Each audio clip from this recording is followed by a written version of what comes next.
Bill Gates को एक दफ़ा हाई स्कूल के अंदर बुलाया जाता है बच्चों को लेक्चर देने के लिए, थोड़ा मोटिवेट करने के लिए। बिल गेट्स वहाँ पे अपने हेलीकॉप्टर पे आते हैं और आते साथ वो अपनी जेब में से एक कागज़ निकालते हैं जिसके ऊपर टोटल 11 चीज़ें लिखी होती हैं और वो 5 मिनट से भी कम टाइम के अंदर वो चीज़ें बच्चों को बताते हैं। और उसके बाद जितने भी लोग उनको सुन रहे होते हैं वो 10 मिनट लगातार तालियां बजाते रहते हैं और उनका शुक्रिया अदा करते हैं। और बिल गेट्स वहाँ पे फिर वापस चले जाते हैं। अब वो 11 चीज़ें थी क्या? कौन सी 11 चीज़ें थी जिसके ऊपर अवाम ने 10 मिनट तक तालियां बजाई? वो बहुत दिलचस्प कुछ बातें हैं जो मैं आपके साथ शेयर करना चाहता हूँ, जो ज़िंदगी में आपके भी किसी काम आएंगी। पहली चीज़ जो बिल गेट्स ने कही वो ये थी कि ये ज़िंदगी आसान नहीं है, इसकी आप अपने आप को आदत डालें और अपने आप को समझा लें कि लाइफ इज़ नॉट ईजी। दूसरी बात जो उन्होंने कही वो ये थी कि दुनिया को आपकी इज़्ज़त नफ्स की फ़िक्र नहीं है। इससे पहले कि आप अपने बारे में अच्छा महसूस करें, दुनिया आपसे इसके लिए कुछ मुफीद काम करने की तवक्को रखती है। फिर उन्होंने एक मिसाल दी। उन्होंने कहा कि मैं एक ऐसी खातून को जानता हूँ जो किसी इदारे के अंदर सफाई किया करती थी और वो खातून ने मेहनत की, उसने वो जॉब छोड़ी, मेहनत करके उसने खाना बनाना सीखा, वो एक बेहतरीन शेफ़ बनी और उसके बाद उनका अपना एक रेस्टोरेंट था। फिर आगे वो कहते हैं कि जैसे ही आप हाई स्कूल से ग्रेजुएट होंगे आप महाना $20,000 नहीं कमा सकेंगे या आप किसी ऐसी कंपनी के प्रेसिडेंट या वाइस प्रेसिडेंट नहीं बन सकेंगे जो जिनके पास अपना फ़ोन और अपनी कार दस्तयाब हो और वो ये सारी चीज़ें आपको फ्री में दे सकें। ये तब तक मुमकिन नहीं होगा जब तक आप अपना फ़ोन और अपनी कार ख़रीदने के लिए तैयार नहीं होंगे या इंतज़ाम नहीं कर लेंगे। फिर वो कहते हैं कि पुराने अखबारात बेचना या छुट्टी पर काम करना आपकी समाजी हैसियत के नीचे नहीं है। आपके दादा दादी के पास इसके लिए एक मुख्तलिफ लफ्ज़ है, वो इसे मौका कहते हैं। 5वें नंबर पे उन्होंने ये बात कही कि अगर आप ज़िंदगी में नाकाम हो जाते हैं तो ये आपके वालिदैन की गलती नहीं है।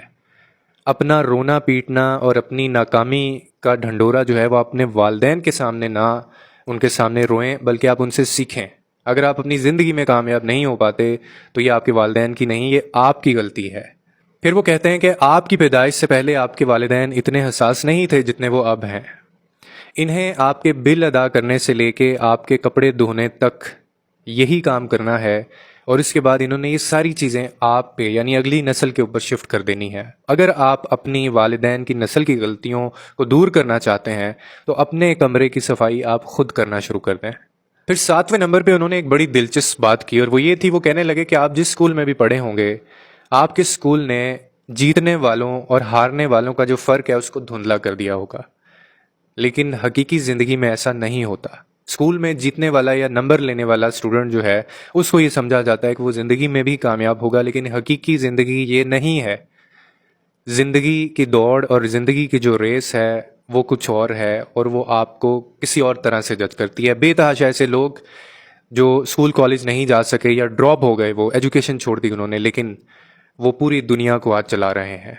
और 8वें नंबर पे वो कहते हैं कि ज़िंदगी सेमेस्टर्स की तरह नहीं है जैसे आपकी एजुकेशन है। ये एक ही दफ़ा आपको मिलेगी और ये एक ही मौका आपको देगी। आपको ज़िंदगी में हर बार गर्मियों की छुट्टियां नहीं मिलेंगी। आपको जो करना है, आपके पास कभी कभार सिर्फ एक ही मौका होगा जैसे एक ज़िंदगी, और उसी को आपने अवेल करना है। इसीलिए इस ज़िंदगी से भरपूर फ़ायदा उठाइए। और 9वें नंबर पे उन्होंने जो बात की वो ये थी कि टेलीविज़न के ऊपर जो दिखाया जाता है या टीवी के ऊपर जो दिखाया जाता है ये हकीकी ज़िंदगी नहीं है, बल्कि हकीकी ज़िंदगी में लोगों को बार या क्लब छोड़कर काम पर जाना पड़ता है। आपको भी जाना पड़ेगा। और 10वें नंबर पे उन्होंने जो बात कही वो ये थी, वो कहने लगे कि वो तमाम लोग जो आपको नालायक समझते हैं या गधा समझते हैं उनको समझने दें। इस बात के बहुत ज़्यादा इम्कानात हैं कि एक दिन उनमें से कोई ना कोई आपके लिए काम ज़रूर करेगा। और आखिर में उन्होंने जो बात कही वो ये थी कि ज़िंदगी में कभी सवाल करना मत छोड़िएगा, क्योंकि सवाल करने से शायद आपको आपकी ज़िंदगी का मकसद और आपकी ज़िंदगी का मतलब पता चले।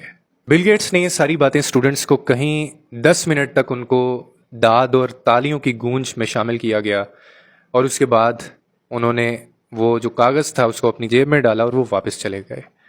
उम्मीद करता हूँ आपको इस वीडियो से कोई ना कोई अंडरस्टैंडिंग मिली होगी। लोगों के लिए आसानियाँ पैदा करें, रब आपके लिए आसानियाँ पैदा करेगा।